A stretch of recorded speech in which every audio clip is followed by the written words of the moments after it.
So how do you create a brand that truly represents who you are and the products you sell, as well as building a business that you can scale online? That is what this podcast will help you do. My name is Henry Kaminski Jr., and welcome to the Brand Doctor Podcast. Let me just make this statement loud and clear. Jersey's here, Jersey's here.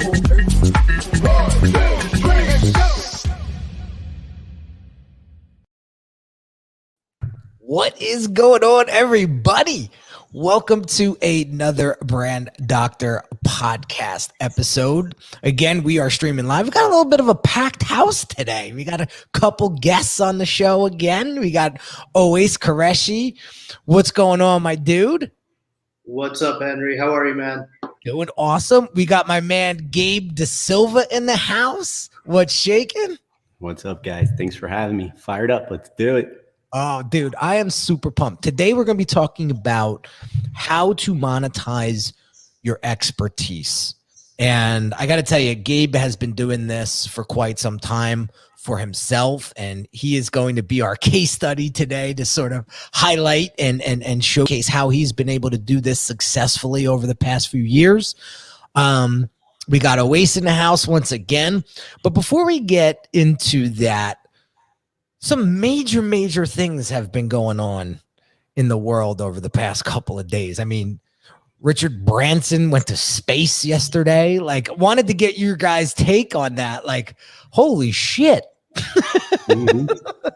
Like, are we going to be taking trips instead of to LA? We're going to be going to fucking the moon in the next couple of years. Like, what are your thoughts on this? I think he's got 600 people in queue at $250,000 a pop to go up. I'm pretty sure those are the numbers. That's what I read. Yeah, that's what I read. 250 grand. Yeah. They've been waitlisting these people since what? I mean, I think it's been the early 2000s. Incredible. Yeah. Shit. Wow. Yeah. I love how he beat Bezos up there. I mean, talk about a mush face. Yeah, and he kept it. I mean, it seems like he kept it, under the radar because Bezos announced it, right? So these guys must have just been neck and neck. Yeah, and it's crazy. It's crazy. We got we got my man in the house, Orange County Websites. What's shaking? So yeah, I was happy to hear that everybody got back safe, because I'll be honest, when Bezos made the statement, I was like, this guy's committing suicide, and I think I think he's committing suicide, and that's where my mind goes. But I got to tell you, seeing how the plane actually operates. So like a plane brings the rocket up to like 40,000 feet or whatever. And then the rocket takes off from 40,000 feet up into the next level. I was like, wow, that's how they're getting them up there. So I literally thought they all get in a rocket and they shoot from the ground. No, it's not like that at all. So very, very cool on how they're doing that. Yeah. So, all right. So that's one thing that I wanted to bring up. The other thing that I just found out about this morning was, Subway sandwiches. They're doing this massive rebrand today, and 10,000 of their stores are closed today because of this massive rebrand. What they're doing is they're updating their menu, they're updating their user experience. So their apps are all being updated now, where you can actually book your sandwich through the app. It's linked up with DoorDash now, so DoorDash will deliver it for you. Very interesting stuff. One of the highlights that I heard on this podcast I was listening to this morning was, I never knew this, but Subway thinks that avocado is the devil. What? Not literally, but everybody, when you think avocado these days, what do you think? Good, healthy fats. Yeah. Right. According to Subway, because the grams of fat are so high, and they are they're supposed to be this low fat, alternative, whatever, they don't mess with avocado on any of their sandwiches. So they still think avocado is an unhealthy food. Yeah. So, meanwhile, their bread has like 14 ingredients in it. Bread is a 4 ingredient. Like, you make bread with 4 things, and one of them is water. Like, how do you need 14 things to make bread? And their bread has this stink of it, like the smell about it, that it's fabricated. Yep. And they're over there worried about avocado. Yeah. Their tuna has no tuna in it, right? Like, there's actually no tuna DNA in their tuna. It's absurd. Yeah. So that was the big laugh on the podcast this morning, was how Subway is so anti-avocado, but their food selection. And I didn't know this, but they got sued big time for the whole foot-long concept, because their foot-long sandwiches are truly 11 inches, not 12. So I was like, oh my God, Subway can't get a break between pedophile frickin' what's his name and getting sued because their sandwiches weren't a full foot long. Man, so they really need this upgrade. If any, that reduced size sandwich concept is like a form of inflation. I was reading earlier today about how packages are getting smaller, right? You're getting less in the bag, less in the box. It's just another form of inflation. You're paying the same price, but everything is coming smaller. Not everything, but if you go to the grocery store, there's a couple of things you'll already take note of if you're paying attention, and things are just getting smaller. Like, our local bake shop started making the bagels smaller. They cost the same amount, but they're just smaller. This is the kind of stuff Subways and other players do. So you don't necessarily see it, but it's inflation. Yeah.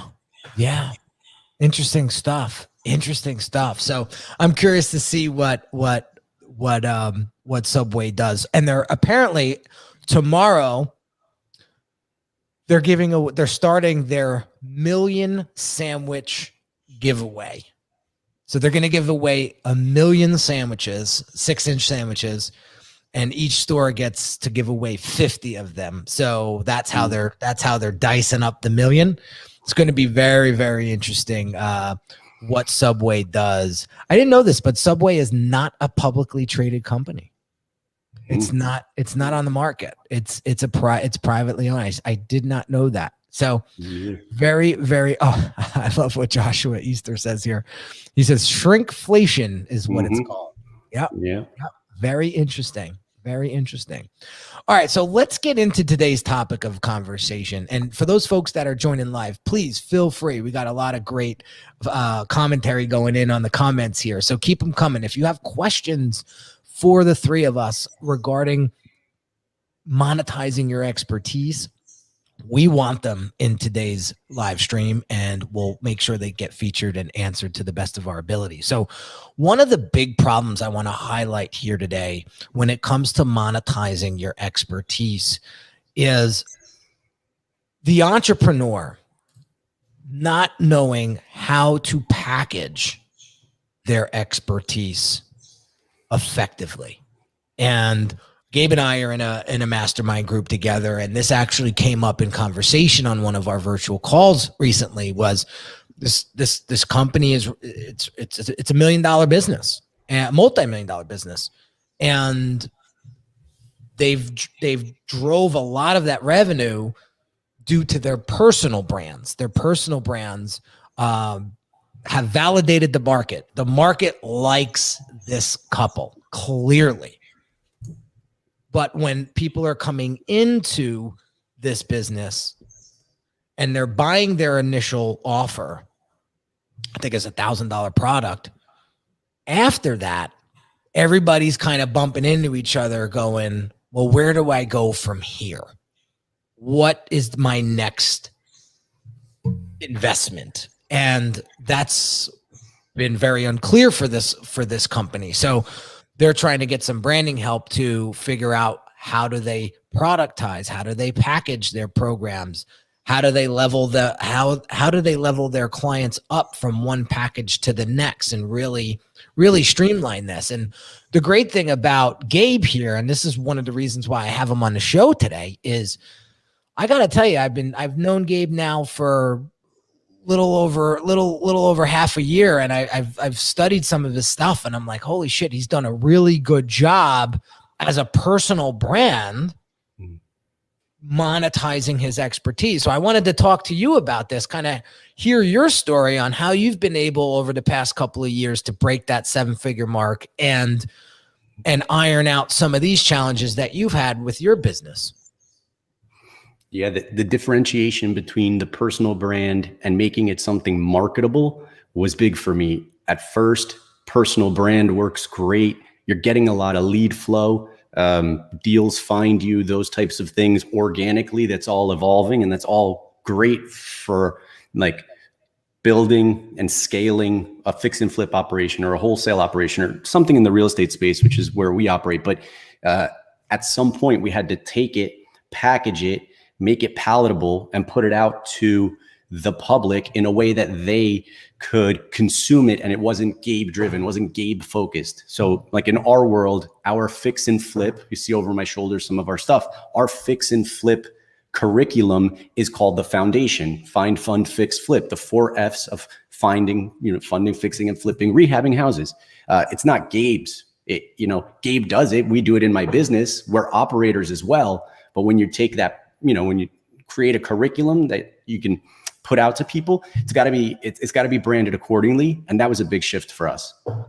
I love it. And you have a great value ladder or ascension model that I want to highlight. And for those folks that don't know what that is, Russell Brunson calls it a value ladder. I like it. I like calling it value ascension because you're ascending somebody from an introductory product up to a more premium product, which is going to deliver more value.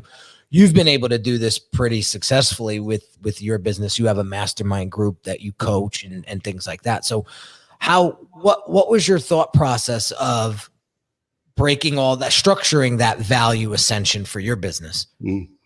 Yeah, you know what? It's perfect piggyback to the personal brand thing, because that's what people gravitate towards you. They grow to know, like, and trust you, and then they want to shadow you. That's usually how it starts. It's like, can I see what you do? You get that, can I pick your brain thing, right? Which I very much hate. And everybody who's in the education space like hates that, right? Like, do not try and rape my brain. It's my brain, right? So people want to shadow you and they spend time with you. And at first you're doing it as it's for free. It's just, sure, come see what I do. Then I start to realize, like, you can't scale that. There's only so much of you. So you start seeing what people are asking for and about, and then you start developing an offer that serves a majority of the people. And, at first, the easiest way to do that is, like I said, again, over my shoulder, the Flip Tip book. You create anything worth doing is worth documenting, document what you do, and then put it out to folks, right? And then see what they want next. Don't, like, if you build it, they will come. Like, no, they absolutely will not. If you build it, you will get crickets, right? You will have spent a ton of money and time, right? Find out what they want first, then create that thing to serve that need. So for us, the value ladder looks like an ebook. Then it was, hey, I can't have you shadow me all day, but I can do a bus tour with 50 people and take you from house to house, right? That's a variation of them shadowing me. Then it's, hey, we loved what you shared with us in a half day on this tour, but can we get into a room and just go in? Can we do a workshop? Then we create a workshop. Then you realize you can only serve so many people. Then COVID hits and you're like, we got to go virtual with this thing. So now it's an online course in Kajabi. This is how it's evolved. And then back where you start at the very top of this ascension model is people wanting proximity to you again. Like, you've shown them how to do all this stuff. You've given them all the tools and resources, but now they still need that little bit of hand-holding, that bit of direction that only comes from you. So you're back where you're starting. Like, again, it's you now that they want in this high ticket coaching program or this mastermind or whatever the case is. But at this point now, you know how to structure the offer better. You know how to price it appropriately. Yeah, that's the important part. And I was hoping you brought up the whole bus tour thing. That was that was very impressive. When I heard Gabe in the mastermind saying he would literally bus people to his projects. Mm-hmm. And that's pretty unique. Yeah, isn't it? Like, yeah. I thought it was really, really cool that he went that far in the shadowing, concept, which I thought was super cool. And there's a lot of benefit to that. I think you're absolutely right, Gabe. People are always constantly hitting me up going, tell me what you're working on now. Like, I'm curious to see how you're structuring things. And I like to kid around, sometimes when somebody keeps asking me what font I'm using or something like that, I'm like, if I tell you, I'm going to have to kill you. Especially if you're not paying me. I'm teasing, guys. I don't whack people. I don't have people that do it either. So I'm just, it's a very Jersey thing. Yeah, I gotta preface that. The new the prequel to Sopranos are coming out soon. So I know everybody's gonna get Soprano tough. Build it up. Yes, everybody was in the mob when the Sopranos were popular, right? So I'm just bringing it back. I gotta calm everybody down. So a couple of things that I want to share with you guys that I want to highlight that I think is really, really important when it comes to monetizing your expertise. Well, before I get into that, anything that you want to contribute or add? Been a little quiet this episode. Yeah, no, I'm actually more curious with Gabe and exactly what the way that he was explaining a lot of his process. What would you say to other experts that are out there? And I actually had this conversation yesterday with someone. They're like, why should I put all my material out there? And it seems like that's what you're doing. So, what's the mindset that you had that basically said, okay, well, look, someone's coming and picking my brain, and now I've got like multiple people just flooding me with all these questions. I'm just gonna just put all my knowledge, everything that I know, and you can basically take this and use it for yourself. People think you're creating your competition, right? Yeah. That's the way they phrase it. They're like, you're creating your own competition. Like, I subscribe to R&D, right? There is nothing original anymore. Like, we're not Picasso, we're not Salvatore Dali, right? Rip off and duplicate, R&D. And so I encourage people, my students especially, take my stuff, repackage it, reuse it. The reality, it's like they say it's 50, 40, 10, 50, and the numbers are way worse than that, right? It's probably like 90, like 91%, but like they say 50% of people won't do anything with what you tell them anyway. 40% will try and implement, but they won't implement as well as you because it's your stuff. It's not their stuff. Right. That last 10%, they'll implement, they'll crush it, and then they'll come back to you with what worked. They'll be like, listen, I took this thing you taught me, I tweaked it, and now it's yielding me like immense dividends. Here, I want to give that to you because you got me started. So, if you believe that, if you subscribe to that, like I said, it's not 50, 40, 10. That's the way Tim Ferriss teaches it. It's really more like 99, 1, like 1% of people are going to do anything with what you actually teach them. It comes back to you in the form of tweaks or new leads or whatever. So yeah, I don't feel like I create competition. I feel like I'm empowering people to get out there and do what they were going to do anyway. Yeah, I heard something yesterday on a podcast that was really good. By the way, I think there's some great comments coming in. Joshua Easter says proximity has a price. Here's another one from Josh. Information may be out there, but if you want it organized, you need to pay. Yeah, people will pay for that organization. Yeah. It's phenomenal. Here's another one. This guy just rapid fire. You can structure the same information uniquely that connects with different types of learners. Yeah, absolutely. So I was listening to this podcast yesterday, and the guy was saying, I am the sum of everybody who has influenced me over my lifetime. So who am I if somebody comes and takes my stuff to villainize them? Mm-hmm. As a stealer? And I was like, whoa, very interesting there. Why is that? I don't want to go too far off the conversation, but he definitely he grounded me with that statement. I mean, and basically the conversation was everything's a remix. And the CTCs that they were talking about, it was copy, transform, and combine, right? They were saying if you copy, transform, and combine, that makes it original to you, I guess, in a way. But that statement, when he said, Because I think about it, the way that I talk, the way that I dress, my values. I smorgasbord those, all of them together by the people that have influenced me too. So, unless you literally take my website, copy it with exact word and I actually had this happen to me before I was much of a face to my brand. I was using this light bulb guy, and the light bulb, it was like a head. It was a light bulb head. And I would dress him in suits, and I would dress him in like trendy clothes. And like, that was like my mascot, right? Before the brand doctor was ever established. And there was a guy or a gal, I don't even know, who literally stole the entire website and used the light bulb guy. Like, wow. But there was zero originality to it. It was just like they copied and just put their logo on it all. Mm-hmm. Listen, I think that's where you can stand up for yourself and be like, come on, guy. Like, you're going to have to take that down. There's some issues here. But if you do it respectfully, I think, and you make those credits.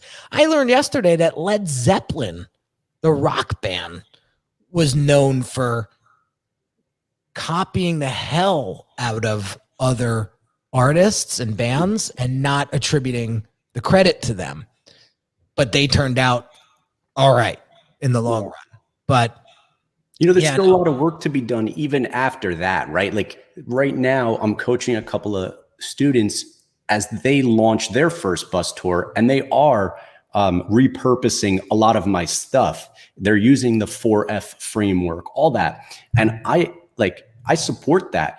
I know what's on the other side of all that. Like, you're just going to get butts in the seats using that stuff, but you still got to stand and deliver. The two of you got to get in front of an audience, and you have to bring value, because if you don't, you're going to fall flat on your face. If you position my stuff as your own and you're not ready to back it up, like, you're taking an even bigger risk.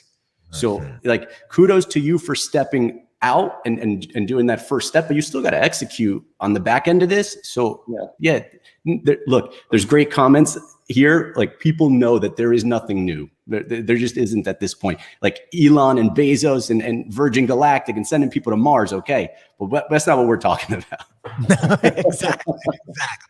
Exactly. So a couple tangibles that I want to deliver here on today's episode and please, guys, chime in where you can here. But a couple of things that I want the audience to pay attention to when it comes to monetizing your expertise. The one thing is really understanding, how do you want to position your product or your service, right? Do you want this to be a passive income stream, or do you want it to be more of an intimate one-on-one approach or one-to-many approach? So really establishing how you want to position your product or service is very, very important. I'll give you a quick example. This morning, we have a campaign that's just about wrapping up. And so today's conversation with the team was, well, what's the next campaign we're going to launch? And we were thinking about this, and I was saying, well, what new can we create? And one of my team members goes,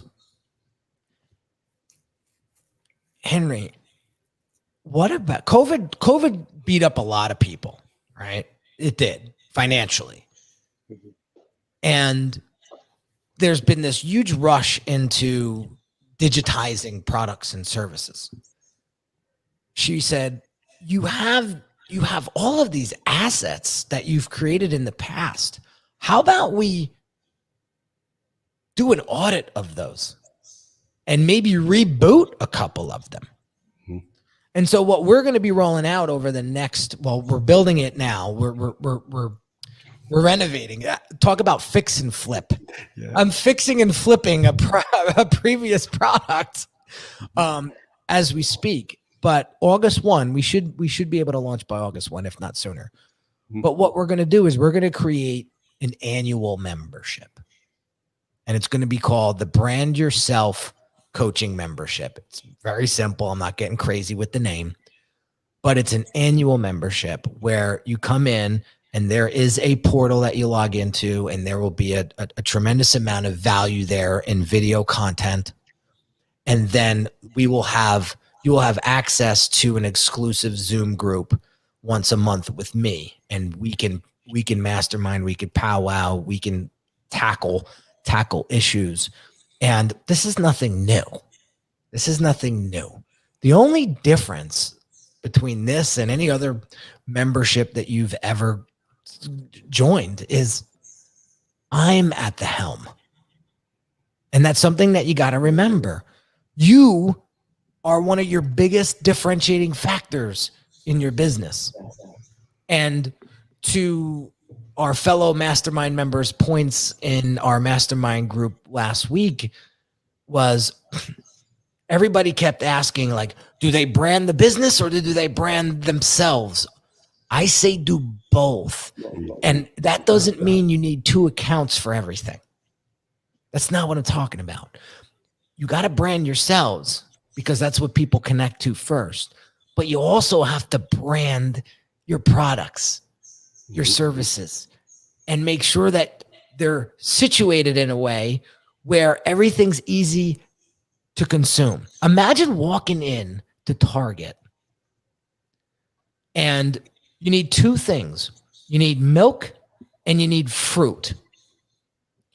And the milk was on one side of the frickin' store, and the bananas were 15,000 square feet on the other side of the store.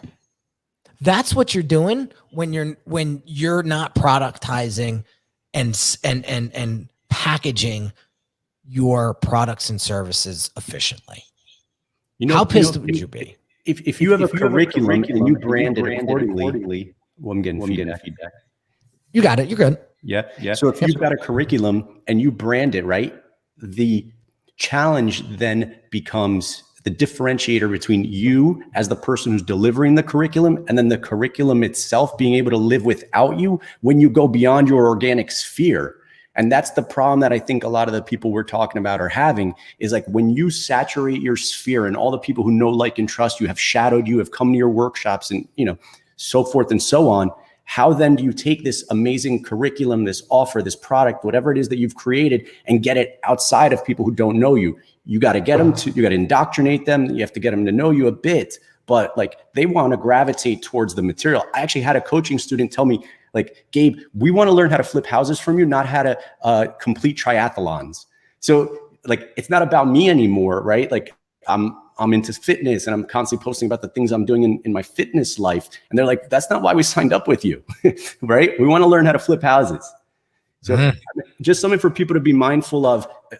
Again, to your point, you have to still be that person. You have to be there delivering the content. People pay for proximity at a high level, but also understand that your curriculum has to be able to stand alone at some point. If it's good, if your offer's not good, you're going to fall on your face. Very true. Always. Anything to chime in?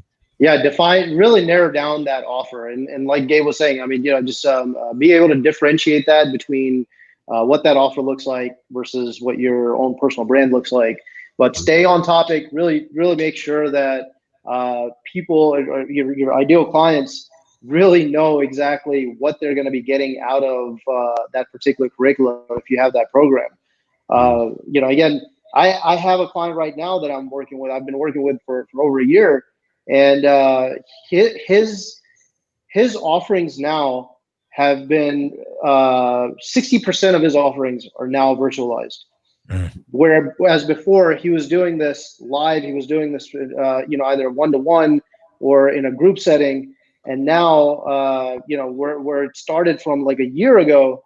Where he was just doing one single program, now that's just multiplied into 5-6 different programs running in tandem with one another. And now he's just becoming so overwhelmed. He's like, okay, well, where do we go from here? And so now we're trying to resolve that problem. And I think part of that problem is now becoming a bit more clear. And it's what it is that it's, again, how do we get someone to navigate from a small program into the next program? And again, that's another thing. What's next? Yeah. What's next? Yeah, that question keeps coming up. Yeah, Michelle brings up a great point. E-Myth Revisited by Michael Gerber talks about systemizing the process. Yeah, great book, by the way. Highly recommend. To your point, always, when we looked at it today with the team and said, okay, what is our ascension model? What do we now have once we launch this membership program? And it was very simple. The master class is free, right? That's our low hanging. Like, that's how we want to introduce the Brand Doctor brand to you. Then we encourage you to book an assessment. That's one-on-one with me, right? Then after that, you could shoot up to the Brand Accelerator program and skip a step. Or if you want to take baby steps, you go into the Branding on Demand program. And it's very digestible. You still have one-to-one with me, but it's spread out. Right. And then on top of that, we have the Brand Accelerator program, which is the comprehensive done for you 90-day, you're launched and ready to roll. So notice how I have those stepping blocks, one after the other, and it's not complicated. And then the other thing that I want to point out is you may have a similar ascension model, and one of your products may be fantastic for a downsell. So maybe you're trying to get enrollment into a higher ticket program, but that person you're talking to at the moment isn't ready for that for whatever reason. Well, it's always good to have a downsell product that you could bring them into. Maybe you're not ready for that. So here's another alternative. See, what you want to do is, people say options kill or options confuse. Yeah, if they're the wrong options. But if you give, I don't like to give more than 3 options at any given time. But if you can give them an option that's still within your wheelhouse under your brand, they don't have to go somewhere else to find another option. I'm coaching a client right now. He sells high ticket consulting as well. And he didn't have a proper way of really pitching his service. And he would just give one price point. It's 20 grand. Well, that person doesn't have anything to compare that 20 grand to.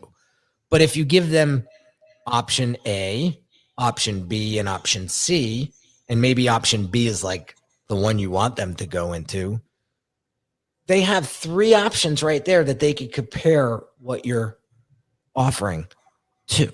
They don't have to go to a competitor. That's what, now you're more focused. The conversation is more focused on, okay, of the 3, which one's going to be best for you, right? If you only have one option, they got nowhere else to go but somewhere else.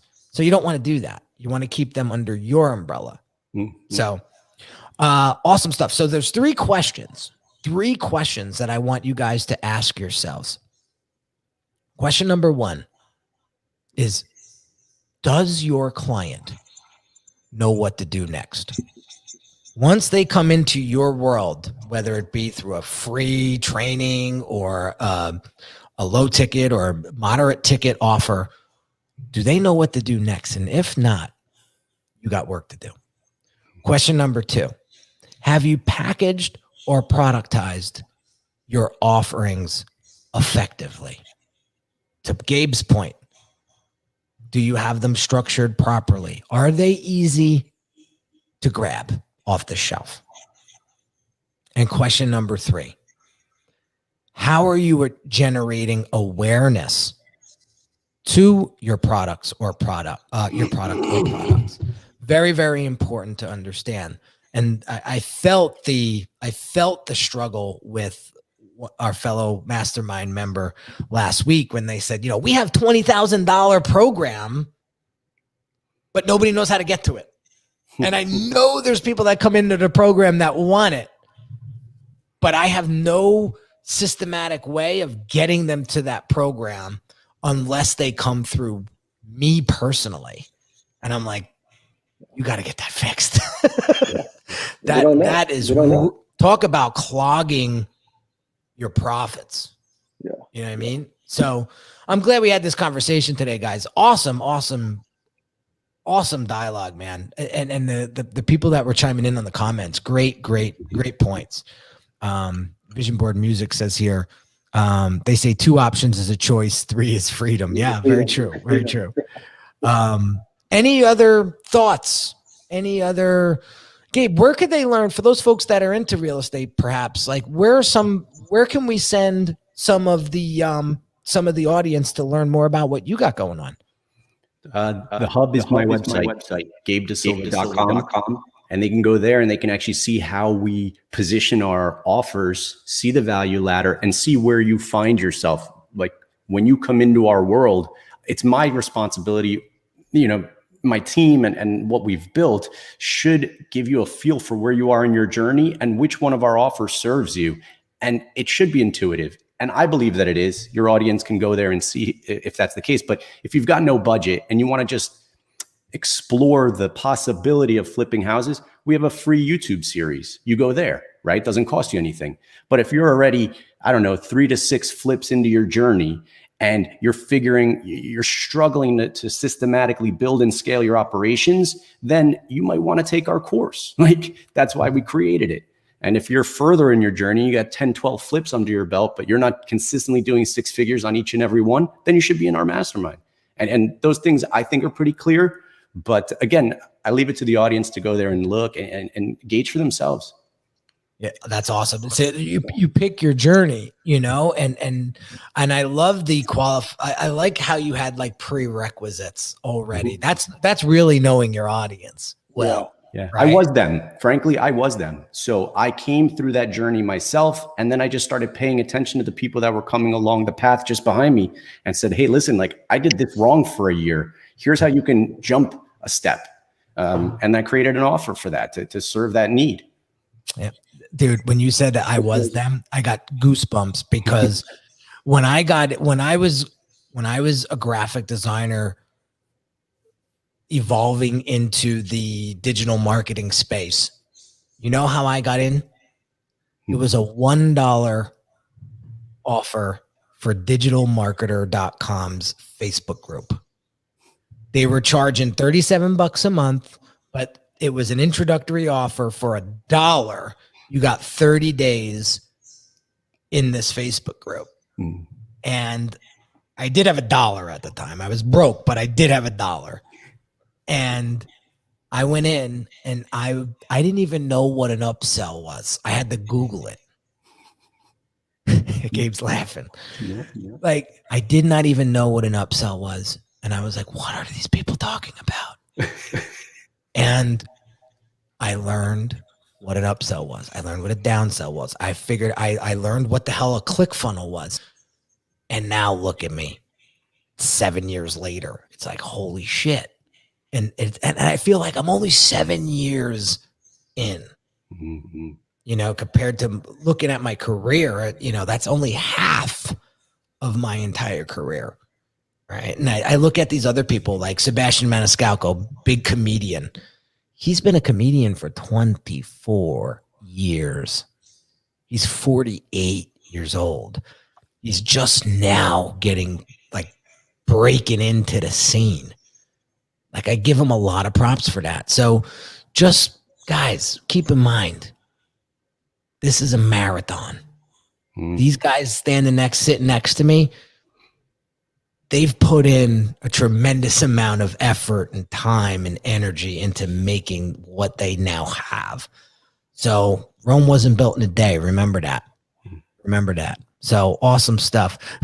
Michelle says you are the Yoda of brand strategy. I'm going to steal my son's Yoda head. Put it on my next episode. Oh man. Guys, what an awesome show. We're going to wrap up. I appreciate everybody that showed up today and contributed. Thank you so much. YouTube channel's exploding. Thank you for all of your subscription. Please drop your biggest takeaway in the comments. Don't forget to subscribe if you're watching this on YouTube. If you're listening to this on a podcast, appreciate you. Don't forget to write that review. Those things are my fuel. And I hope you got some value out of this. And we will catch you on the next episode real soon. Take care.